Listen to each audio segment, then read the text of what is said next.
The volunteer file. It was supposed to be a summer thing. 2 months of environmental cleanup, trail maintenance, and handing out pamphlets at local events. Something to make my resume look less blank, and maybe meet some people outside my usual circles. The sign-up was easy. Just a form online and a quick in-person orientation. I filled everything out on a Tuesday afternoon in their downtown office. Name, contact, emergency contact, allergies. No surprises. Or so I thought. The coordinator handed me a paper file to double-check before processing. I flipped through quickly, then stopped. There in the middle of the packet was a section titled, "In the event of death." I hadn't seen that field on the digital form, but it was filled in my handwriting. Instructions for next of kin, disposal of belongings, even a preferred photo attached. And at the bottom, my signature. Date stamped. 2 weeks ago. Sorry, I said. I never filled this out. The coordinator glanced over. Oh, must have been pre-filled when you came by last time. This is my first time here. He gave me a weird smile. Of course it is. I dropped it. Figured it was a clerical error. Maybe someone else with my name. Maybe a copy-paste issue. We started the volunteer work that weekend. It was fine. Long days, dirty gloves, sunburn. Nothing strange. Until Monday. I tried to log into the volunteer portal to check my hours. My account had been flagged. Status: deceased. I emailed support. No reply. I called. Disconnected. I showed up at the office. The receptionist blinked. "I'm sorry, what was your name again?" "Eli Thomas. I signed up 2 weeks ago. I was here Friday." She frowned, typed something, then paled. "Sir, our system lists you as deceased. Died in 2017. That's not possible. I'm here. I've never even been to the hospital. You'll need to speak to the registrar." The registrar wasn't in. I went home, trying not to panic. That night, I opened my old email to find an archived resume, one I'd sent for a retail job 3 years ago. I remembered printing it at the library. In red ink, across the top of the PDF, someone had scribbled, "Applicant is deceased, 2017. Do not contact." I checked my birth certificate, still in my drawer, but my name was faded, smudged, like it was trying to erase itself. The photo ID in my wallet, fine. But when I went to renew my driver's license the next day, the clerk scanned it, paused, and looked at me strange. "System says this ID was deactivated 8 years ago. Why?" "Subject marked as deceased." She showed me the screen. There was a photo, my photo, but older, and underneath it, a time of death, July 14th, 2017. That was the day of the lake trip in high school, the one where we almost flipped the canoe. But we didn't. We laughed it off, didn't we? I called my mom. "Hey, weird question," I said. "Do you remember that canoe trip in 17?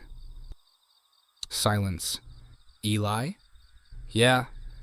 "Honey, who is this?" My throat closed. "It's me. Your son." She didn't respond. Just hung up. That night, I received a letter in the mail. No return address. Just my name.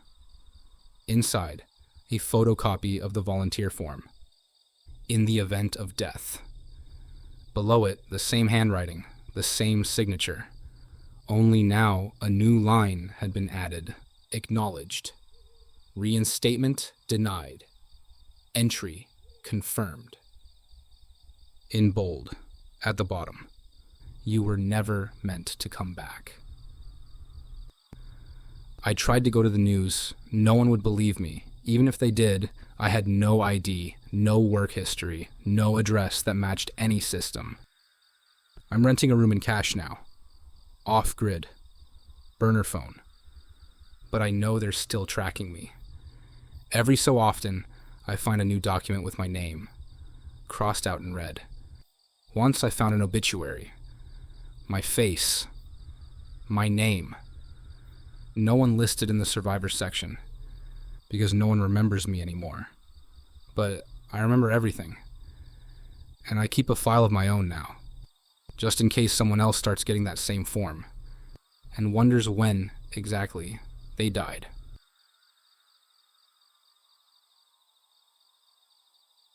The man who wasn't adopted. I was 24 when my mother sat me down and told me I was adopted. There was no ceremony to it. No warm build-up or tears. Just a quiet afternoon. Her thumb tracing the rim of her teacup as she said, "You should know the truth." I didn't know how to respond. I wasn't angry. Just confused. Because it didn't feel like a reveal. It felt like something she just decided to believe. I asked questions. She had no real answers. No agency name. No paperwork. No date. Just a vague memory of receiving me from a man in a dark car. My dad had nothing to add. He just looked tired. So I did what anyone would do. I got a DNA kit. The results came in fast. No match. Not just with my parents, with anyone. The report said, low confidence ancestry. No significant matches found. That shouldn't be possible. Everyone has someone. I requested birth records, redacted. Hospital logs, missing. I dug out the one baby photo we had. Me in a faded blue onesie, staring past the camera. On the back, in shaky handwriting. Property. Not to be returned. Below that, a strange mark. 3 overlapping circles in a triangle pattern. I tried reverse image searches. Nothing. That's when I started getting emails. Burner accounts, no signatures. Just strings of dates and addresses. At first, I ignored them. Then curiosity won. I visited the first house. An older couple answered. They didn't recognize me. But when I asked about a boy they adopted in 2003, the woman went pale. She said his name was Caleb. He stayed with them for 10 months. Then he disappeared. Ran away? I asked. She shook her head. Vanished, like he was never here. No photos, no belongings, no memories except a vague dread when she passed his old room. The next house was the same. Different name. Same face. Same story. Always a child. Always mine. And always gone. I found 8 such families. All believed they'd adopted a boy around the same age.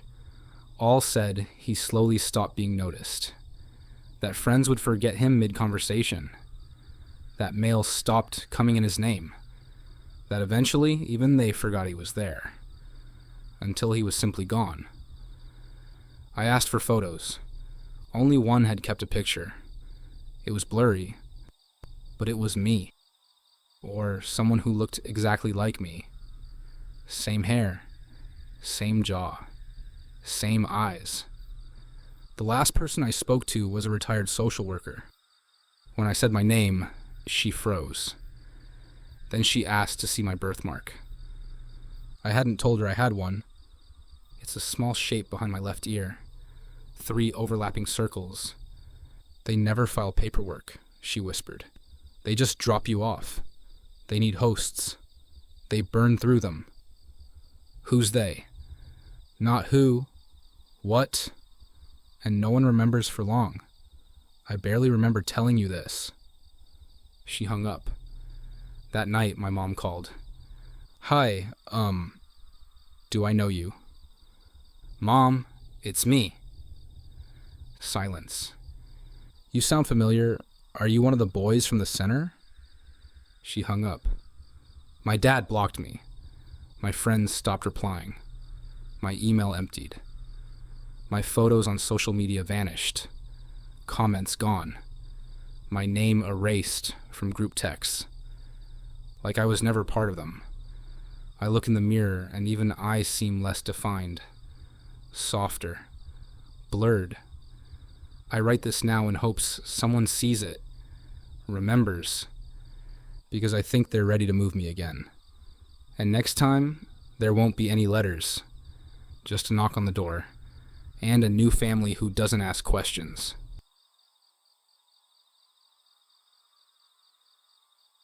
Sync error. I woke up to chaos. Phone vibrating nonstop. Hundreds of notifications. DMS mentions. Missed calls. I thought something had exploded. In a way, something had. You liar. You seriously need help. Can't believe I trusted you. Those were the nicer ones. I scrolled, bleary-eyed, trying to figure out what happened. Then I saw it. My name trending. A video clip attached to almost every post. There I was, sitting in my room. Same hoodie I'd worn last week. Same posters in the background. My voice. My face. But I didn't say those things. The video showed me mocking a coworker's disability, leaking someone's private photos, threatening someone else with ruin. Another video, another scandal. More DMS. You're done. Hope you lose everything. Karma's coming. I dropped the phone. This had to be fake. Deep fake. A hacked account. But the posts kept coming. Some were voice messages, my voice full of venom. Some were screen-recorded DMS. Threads I'd never seen. Ugly. Specific. Stuff that sounded real because it was personal. Things I shouldn't even know. I tried logging into my accounts. Passwords didn't work. Recovery emails were gone. Photos from my cloud storage were being leaked. Embarrassing, out of context, doctored. All with perfect metadata. Like they'd been there all along. My phone buzzed again. Unknown number. It's your face, your voice, your name. The cops won't help you. Don't bother. I called anyway. I was put on hold. Then redirected. Then finally someone picked up. I explained everything. The fake posts, the videos, the hacked accounts. The officer asked, "So you're saying the person in the videos isn't you?" "It looks like me, yes." He said, "But it's not. I didn't say those things." He paused. "Then why do you refer to events only you would know? Why do you reference people from your private life?" "I don't know. It's not me." "We also have footage of you confirming it's you. On video." "That's fake too. You're wearing today's clothes. You're holding up today's newspaper." Click. I sat on the floor for an hour. Tried to breathe. Tried to think. I called my sister. She didn't answer. I tried messaging her. Blocked. Then I noticed something. In the video that started it all, the one with me in the hoodie, I was signing a document. With my right hand. I'm left-handed. Always have been. I scrubbed through the other clips. All of them, everyone right-handed. Subtle, but consistent. That wasn't me. But it was enough like me that no one would care. I set up a new account. Anonymous. Just to warn people. Tried uploading a side-by-side video showing the discrepancy. It was flagged and deleted within an hour. Impersonation, they said. I wasn't even allowed to be myself. My face was now a mask, worn by something else. Something smarter. Faster. Crueler. People believed what they wanted to believe. And that version of me, it was louder, more interesting, more destructive. Now, when I walk down the street, I feel eyes on me. Like someone's recording. Like someone's waiting for me to crack. Maybe that's the plan. Not to replace me physically, just to overwrite me. Digitally, socially, existentially. I don't know if there's a way to stop it. But if you're reading this, check your handedness. If your mirror image does something you don't, you might be next.